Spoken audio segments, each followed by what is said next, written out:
a produção. Mas não tem nenhuma relação entre esta situação e o câncer prostático. A pergunta do senhor é muito importante, porque nós temos que tomar muito cuidado na reposição deste hormônio, quando existe a tal, entre aspas, andropausa no homem, que é a diminuição da testosterona, o homem começa a ficar astênico, com fraqueza, não tem mais vontade de trabalhar, fica sem vontade de ter relações sexuais. Então, essa condição chama-se andropausa. E nós temos que repor a testosterona.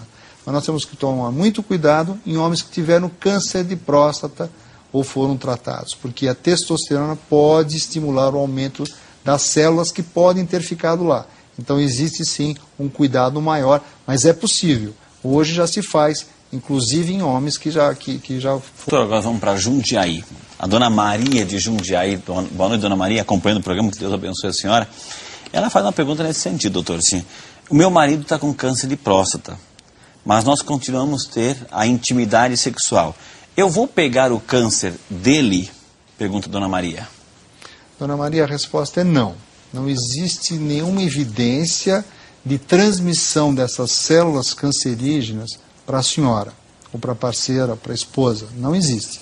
Então, a senhora pode continuar tendo a sua vida sexual com o seu esposo sem nenhum problema, sem preocupações. Essa questão, e não há nenhuma evidência de transmissão deste tipo de câncer, nem para na relação sexual, nem para quem tem contato com homens cancerígenos ou que tenham câncer de próstata. Então, não há nenhum risco nesse sentido. A nossa amiga Maria de Fátima, de Júlio Tadei, de Porto Feliz, São Paulo. Boa noite, dona Maria de Fátima. Em abril fará um ano que o seu marido fez uma raspagem da próstata. Depois de um mês dessa raspagem, obstruiu o canal. Fez uma nova raspagem. Ouviu dizer que pode voltar. Isso procede? Pergunta a nossa amiga Maria de Fátima. O que é uma raspagem na próstata, doutor?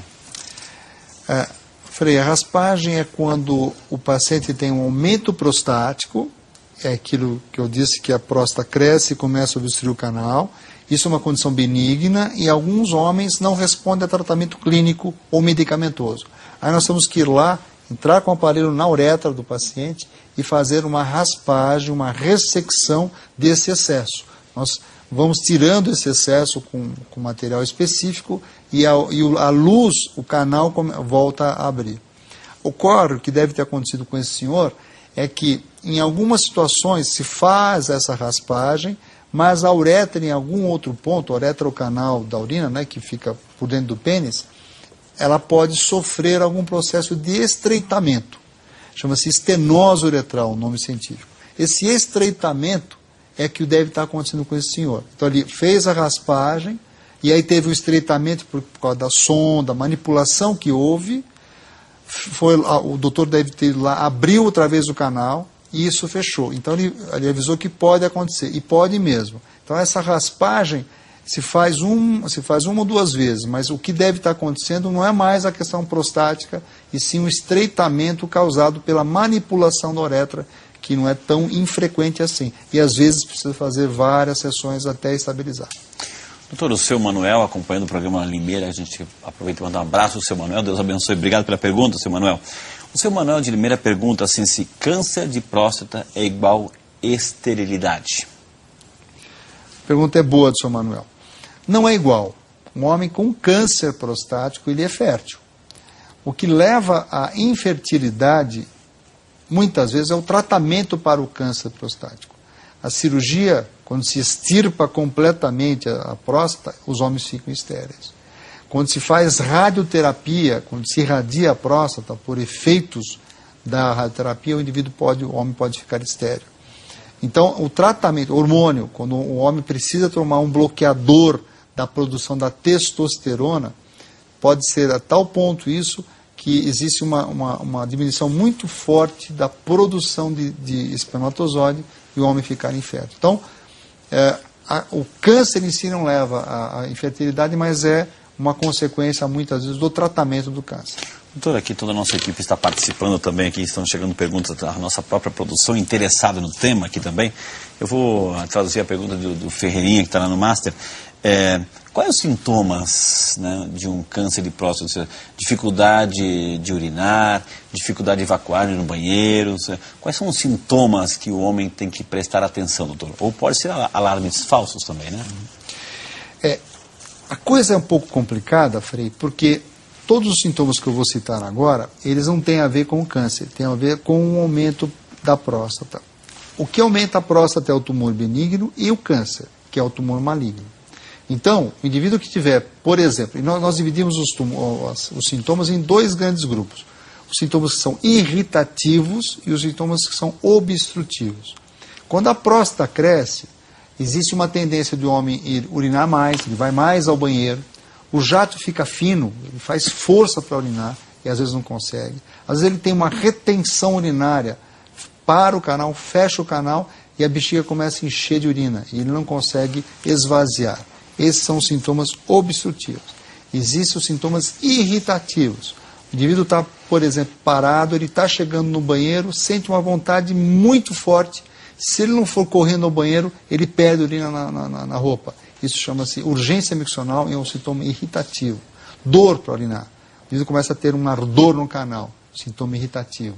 Sangramento, ele pode ter com um tumor benigno, um aumento benigno da próstata, pode sangrar, ele pode ter uma hemorragia, sangue bastante importante pelo canal e ser um tumor benigno e não câncer. Então, esperar ou fazer uma analogia, uma comparação de sintomas e ver se isso é câncer é muito perigoso, porque todos os sintomas podem ser de um tumor benigno e indivíduos que têm um câncer muito agressivo podem estar totalmente assintomáticos. Então esses sintomas são da próstata e não do câncer, obrigatoriamente. Um e-mail que chegou aqui, boa noite, meu nome é Jonas Paulino, sou da cidade de Lagoa Seca, Paraíba. Boa noite, Jonas, Deus te abençoe, obrigado pelo e-mail, viu, Jonas? Gostaria de saber se há tratamento para a bexiga neurogênica e se as consequências desse problema, resíduos de urina na bexiga, podem acarretar futuramente câncer de próstata, pergunta o nosso amigo Jonas Paulino, doutor. Jonas, a bexiga neurogênica é uma condição em que alguma coisa, algum distúrbio da inervação da bexiga ocorreu e a função dela está alterada. A bexiga tem a seguinte função: ela tem uma tendência a se encher à medida que a urina chega nela, e nós temos chegada de urina do rim pelo canal que liga o rim à bexiga, chamado ureter, constantemente. Então essa urina goteja na bexiga constantemente, ela vai se enchendo. Nós não sentimos a bexiga encher. Essa é uma função dela. Nós temos que estar conversando, trabalhando e não ficar sentindo que está gotejando urina na bexiga. É assim que é. Como nós não sentimos o olho quando piscamos, porque senão não faríamos nada. Então a bexiga tem essa função. Ela vai se enchendo à medida que a urina chega. Existe um limite. Esse limite é variável. Alguns 300 ml, outros 400, outros 500. Mas quando a inervação está alterada, o que acontece? Com 50 ml, se você não for ao banheiro, você perde. Por quê? Porque ela perdeu a capacidade de ser um reservatório. À medida que chega a urina, ao invés dela aumentar e se ficar complacente, que nós dissemos, com a chegada da urina, começa a se contrair. Você pode perder a urina na roupa, você tem que sair correndo. Então isso chama-se bexiga neurogênica por uma alteração neurogênica na bexiga. Isso não tem nada a ver com câncer. Isso não leva a câncer. Isso tem uma outra causa e um tratamento diferente. E falando em câncer de bexiga, doutor, assim, aproveitando o tema, a Aparecida Maria Silva de São Sebastião do Paraíso, Minas Gerais. Boa noite, Maria Aparecida, que Deus te abençoe, né? Aparecida Maria. Meu pai tem 86 anos, diz ela, está fazendo tratamento de câncer de bexiga. O tratamento que o médico orientou é a vacina BCG, que é injetada dentro da bexiga, de 6 em 6 meses, e feito um exame para verificar se ainda existe algum vestígio.